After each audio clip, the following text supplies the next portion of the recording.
hello to everyone. Hi, it's great to see you. Good, Sort of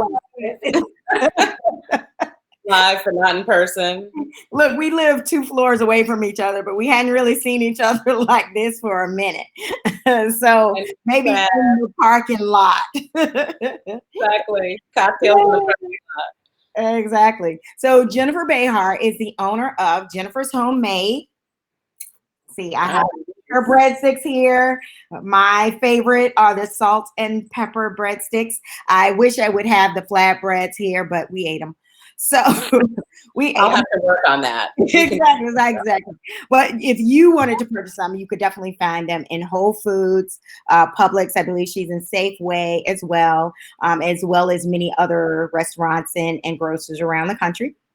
I'll let her share a little bit more about that at a later time. But I did want to let her get started with telling you who she is, what her business is all about, and how she got started, how you got started. So thanks for having me. This is You're a treat. welcome. Getting me to get dressed.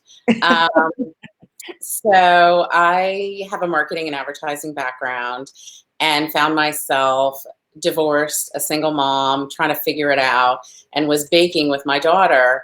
Love to bake. People used to say to me, I would make breadsticks for dinner parties. People were like, you should sell these. And I thought, oh, well, that's never happening. But cut to, I was baking with her all the time and trying to figure out what to do with my life. And I had this epiphany that I would do this. Mm-hmm. And I literally drove myself to the grocery store, made some, took it to a local market and started selling. And that was the beginning. Very good. And how long ago was that? that was almost 15 years in July. Oh, cool. Very cool. So Very it's cool. been a while. I've made all the mistakes, learned all the lessons, and now I have my own facility and a great staff, and we're growing. Good. Very good. Well, you're talking about your staff. Manufacturing is definitely what you do. I think that's one of the first companies that I've had a chance to talk to, even though it's been a week, that is manufacturing. Tell us a little bit about what this COVID-19 has done in terms of the manufacturing industry, in particular you, in terms of you having to change operations and how you manage your day-to-day operations in that space. Yeah, I mean, it's been scary. It's been a tough time. There's been a decline. I mean, a big piece of our business is selling to hotels and restaurants, and that is obviously gone. Mm-hmm. So I've had to scale back on my staff, which is heartbreaking. I've kept as many of, my key people and, as many people as I could. And we've certainly changed how we operate. Cleanliness is now number one. Mm-hmm. Safety is number one. Like the health and safety of my employees is the most important, more than actually the product. So, everybody has their own personal bottle of Purell. We sanitize all the tables, constantly washing hands. All of those protocols are really important. Are these protocols you will continue throughout, even after this is over? I'm pretty sure cleanliness was always a challenge, but just even more intense at this point. For sure. I mean, to me, it kind of just woke us up to like this. We should always be doing these things. I mean, we always were sanitizing, washing hands, but we weren't necessarily washing hands every 45 minutes the way we are now. Now things are just much more tight and regulated. Okay. So I will always continue to do these things. I mean, I think it can only enhance everything and everybody's safety and cleanliness. And I think certainly this whole pandemic has kind of, caused everybody to take a harder look at that. For sure. And what do you think, as you look at the food industry itself, what do you think what's the talk, I guess, about how this industry will change as a result of this as well? What are you thinking? The biggest challenge, I think the grocery stores are obviously functioning and working and people are buying. I think the biggest challenge and struggle is with the hotel business and restaurant business. Most of them, a lot of them have shut down. The ones that haven't are trying to make it with takeout. Some have pivoted to selling groceries, which is kind of amazing and creative. Mm-hmm. And I'm working to partner with some of these people who are selling groceries to our community and get my product out and help feed the community. And now it's, the approach is different. Now I'm like, let me sell it at a discount and get it to more people and make sure everybody has the food they need at a price they can afford. now my goal is to like make sure my employees are safe and happy and my customers are safe and happy. And if we can give them something delicious in the middle of it, that's excellent. It's a bonus. Great. So how have you been, you mentioned you were able to get it out at a discount by selling to, I guess, smaller grocers. Is that what I understood? Or there are a couple restaurants that are pivoting to selling groceries directly to customers. So I'm working with them, and this is new, just setting it up now to try to get it to them at a good price where they can now distribute it or customers come and buy it. So instead of getting just takeout at the restaurant, they can also get some groceries, some produce, some breadsticks, a roll of toilet paper. And we do sell online, and I've been also trying to grow my online business. And one of the things that I did in my last promotion was a free roll of toilet paper with every order. And how's that working? It's good. People are into it. People are like, oh, I want the toilet paper.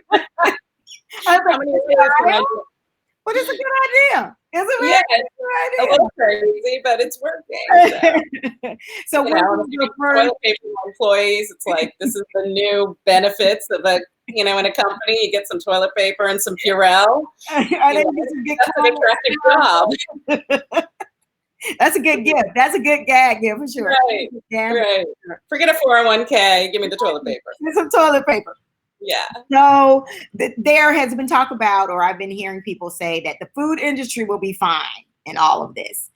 You sell specialty food products. So what are your feelings about, the survival of the food industry, the survival of specialty foods, and what are some things you are learning in order of, of trying to manage yourself through this time of emergency? Well, it's a challenge because it is, it's delicious and it's a great snack and it's nice that it doesn't need to be refrigerated and all of those things. But for sure, the initial rush, everybody's buying, toilet paper and eggs and basics. So I think that's a challenge. I think the restaurant industry is devastating. I think many restaurants, I don't know if they'll all be able to come back. Yeah. Not just, can you get through this period, but do you have the funds to be able to come back again? Because it's so hard. And, and a big piece of my business is selling to these folks. So it's heartbreaking, and it's sad to hear that a lot of them just couldn't really pivot to takeout. Some are trying, but it's really probably a third of the business that they would normally have. And so they're probably just really working so that everybody gets a little bit of income, but it's not enough. Is it enough to keep the lights on? Right. I don't know. And for us too, are we having enough business to keep everything going? And even after all of this, can you get back on track? Because it's not going to be a matter of just walking back in and opening up the doors. You've got to kind of get back to the scale of sales that you had before. And will that happen? It's unknown at this point. Right. Exactly. It's kind of unknown. It's the scary part of this whole thing. Right. Well, Jennifer and I have talked a lot about the loan and the grant programs that are out there today. I think we've called each other every day. What did you apply for? And did you do this well? For those of you who have not tried to apply for the loans, there are several out there, and it can be extremely overwhelming. Many of whom only cover some things. Most cover payroll, but others may cover some other things like rent, equipment, supplies, things of that nature. So you are one of the companies that I talked to that was able to utilize some of those grants that looked at other things other than just payroll. So what has that process been like for you? What have you applied for, if you're open to sharing that information, and why, and have you seen results at this point? So I'm applying for everything I can kind of find out about.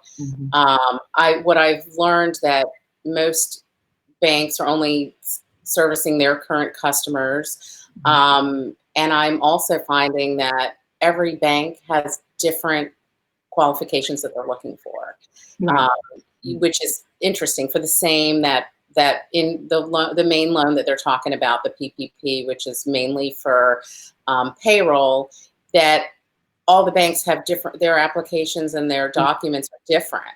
So depending on which banker you're using, it might be a very different experience. So I was able to do it. I did it through my bank. I uploaded all the documents they've requested, and I've heard nothing. I've heard nothing from anything that I've applied for. Nobody knows anything. And my bankers that I have a really nice relationship with, I call them, we text. I'm like, hey, what's happening? They're like, I don't know. They don't even know. They're like, originally they took my application and then they said, sorry, now you have to do it online. Everything went online. So there isn't as much of a personal, I have You this had person. to go back and do it online after you've done Go over and it? do it again. Oh, Yes. that's funny. That's funny because remember I told you my bank is Bank of America, and they sent me a little link. And as I was applying, the information that was being provided and what they were looking for was changing. I got an email as I was applying. So I understand. Who knows, even if it's done right, but I think at this point you do the best. I've decided, for me anyway, I did the best I could in the moment. And now, you know, I'm giving it up, you know, waiting to see what happens. Right. So did you have to pull together a lot of documents as well in preparation? Was your CPA able to help you with that?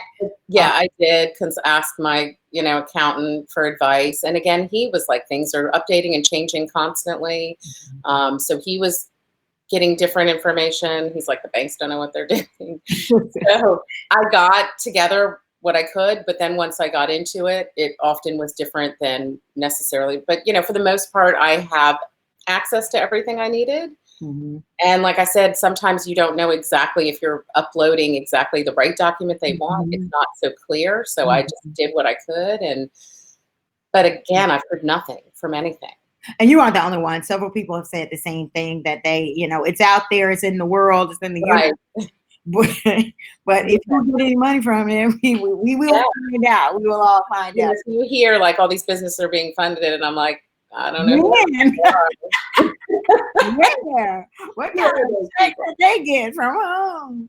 But not only some of the governmental agency loans and grants out there that we talked about yesterday with Yvette, there have been some, and I think you and I have shared some corporations that have stepped up and offered some opportunities for grants. I think you and I looked at Facebook and Shea Moisture and Lisk and a whole lot. So we're waiting to hear back from Facebook.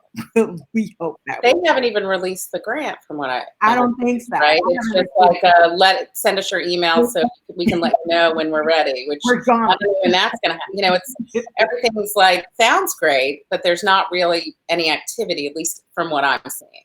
Well, I mean, to defend the corporations and the government a little bit, this is highly unexpected, and I'm pretty sure trying to put a process in place this quickly. Unfortunately, while they're trying to figure out the process, we are sinking as businesses and trying to figure it all out. So it brings you to we've talked a lot about emergency plans. Did you have an emergency plan in place, or was it more of an emergency plan thinking along the lines of a hurricane versus a pandemic? Right. I mean, I guess it's in a way it's similar, but it feels, you know, a hurricane usually is a couple of weeks, a week or two, in the 2 weeks in the most devastating hurricane. This is like times 10. Right. You know, as a growing business, and I'm doing this on my own, I don't have outside funding. All my money is in the business growth. So it's, you know, there isn't a big contingency plan, you know, so it's scary. It's like, okay, can we keep going? Can we keep the lights on and keep people working? That's the challenge. And always all of these, you know, loans and grants are necessary because it's scary. You know, I don't know how long I could go without some help. And so, you know, I'm optimistic, but it's scary. That's true. You're very optimistic. Like, it'll be fine. It'll be fine. I keep telling myself, it's all good. We're going to be okay. How's the shipping process for you? I mean, I'm sure you have to ship out a lot of those breadsticks and toilet paper. Has that been a challenge? Has that been more expensive? That's pretty okay. Like I have great relationships with UPS, FedEx, and our postal carrier. They're, you know, like our friends. We see them every day. We feed them. You know, we're like, I'm concerned about their safety, but they show up every day. They're doing an amazing job. I'm really grateful to our people, you know, at least our local team that, you know, that come in every day. They've been great. They're still doing it. They're on the front lines, you know. You actually touch upon something that is very important, the relationships. I think really those relationships are going to be very key now. Vendors that are willing to forgive a payment for a while or work with you on payment methods. That came up on a conference call I was on yesterday. Yeah. This might be a key time to lean on some of those relationships and make sure you're able to keep things going and flowing as best you can during these very trying times. You know, what I find it's challenging because I do have great relationships and people are willing to work with you, but I find that like my suppliers, if I'm not paying, they're not going to want to deliver me more. Right. In order to produce. Yeah. So we need to keep, and we also need to keep them afloat. So it's, you know, it's a tricky place to be. I feel like those are the people I have to pay first so they can continue to supply us product so we can continue to make what we make. Mm-hmm. You got to prioritize rent forgiveness. Mm-hmm. But yeah.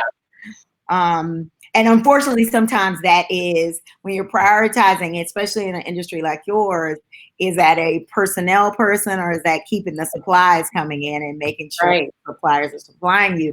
That's a choice that you never really want to have to make, for sure. Right, exactly. It's hard.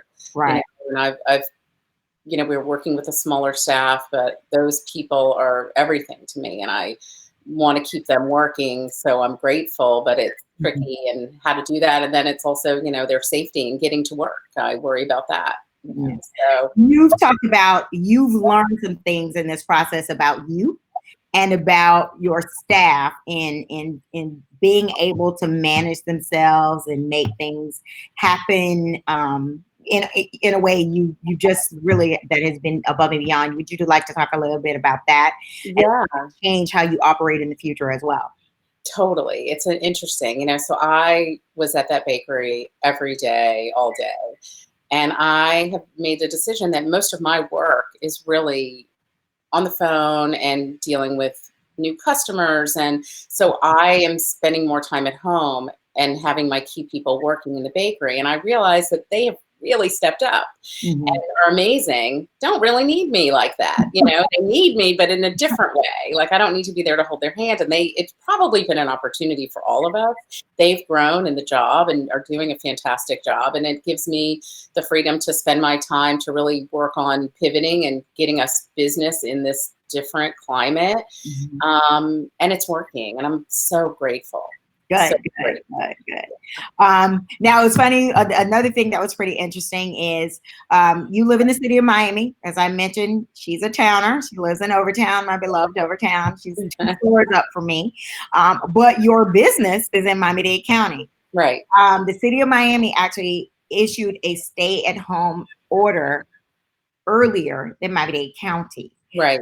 So you and I laughed about the fact that, you know, okay, what does that mean? Where are these boundaries? We don't know. Right. Where do I live? Is it like, where do I live? Am I under the stay-at-home? Am I not under the stay-at-home? It's very funny. But did you find there were some challenges there in trying to maneuver getting back and forth to work? You know, timelines, you know, they were essential business versus non-essential business. Right. I mean, so we were considered essential from the beginning. And Miami-Dade, I think they closed non-essential businesses before Miami. Okay. Earlier. And I found that out from my UPS driver. He's like, hey, the business next door, they just made them close. I saw the police there. And I was like, are you kidding? And we were obviously allowed to produce because we make food for groceries. So I was really grateful. And at that time, I was still going into work every day and it was okay. And going in is obviously fine if you're going to an essential business. So my people haven't had any trouble. But then, the stay-at-home order came. And that's when I kind of made the decision, oh, maybe I am not so essential in my own business physically there. So, you know, I'll work from home a little more. But it's quite, and that's when we started to separate everyone. Like we have enough space that everybody has their own table to work at. And we're really spacing it out and doing things differently. Okay, very cool. Very cool. So you and I talked a little bit about at the beginning of the year, our goals. Like I said, we've become very close. So she's very aware of what my plans for the year are and very aware of, and I'm very aware of her plans as well. And one of the goals I remember sticking out for me was you wanted to make sure your breadsticks and flatbread was all over the country. Before I ask you the real question I want to ask you, I do want to ask you this. Have you thought of some other products you want to add to the product line, or you're comfortable with what you're selling? And in thinking of that goal, how has this pandemic affected that goal and that intentional plan? Well, so as far as new products, when I first started, I also did biscotti and had delicious. thank you, and had bigger range of products. I had a sweet cinnamon breadstick and flatbread and other flavors. And when I decided that I wanted to grow and expand and be everywhere, I made the decision to scale down and my product line. I figured, let me go wide and with the key products that sold the best sellers, breadsticks and flatbread, the savory, salty, that sold really well. So that's when stores aren't going to take 12 different products. They'll take a few. So that was like very strategic, and it has worked, and I'm growing. And then my thought is, once I am everywhere or in a bigger, wider range, and then it feels appropriate, I'll start to bring some things back and create new products. Perfect. Yeah, there is a benefit to being close by. I get to eat very well. Take care of my friends. Thank you. So here's the other question. I wanted to end on a good note. You and I had a conversation the other day of some good news you heard. In light of the goal you set in a pandemic, you've still been able to make some of those dreams come true. Would you share with everyone, if you will, what that information is? Sure. So yesterday I got news that we've been trying to grow and sell to new customers, and one of which was the Safeway divisions around the country. And yesterday I was told that Safeway in Seattle is bringing us in. Yeah. Does that mean you are officially around the country at this point? Yeah, I think so. We're around. She told me that at the beginning of the year when we were talking about vision boards and goals and reality. And when she told me that yesterday, I was like, wait a minute. You actually hit your goal. Congratulations. That's impressive in a pandemic. So I really wanted you to share that, because I hope other small businesses will recognize that this doesn't have to be the most devastating thing, but we will have to think about ways to pivot and rethink how you're operating and how you're functioning. And so Jennifer has been a really good example of someone who has helped me think that aspect through. And I've decided I want to be like her when I grow up. No, I'm very lucky to have you in my life. Thank you. So I think I won't bother you anymore. I want to make sure I ask all the questions I want to ask. I do want you to share where we can find your breadsticks and your flatbread. Again, let me show you the box. Very nice. Thank you. Wait, am I doing it right? Yeah, I'll put it in front of my face so you can definitely. So they're at Whole Foods in most regions around the country, Publix in Florida.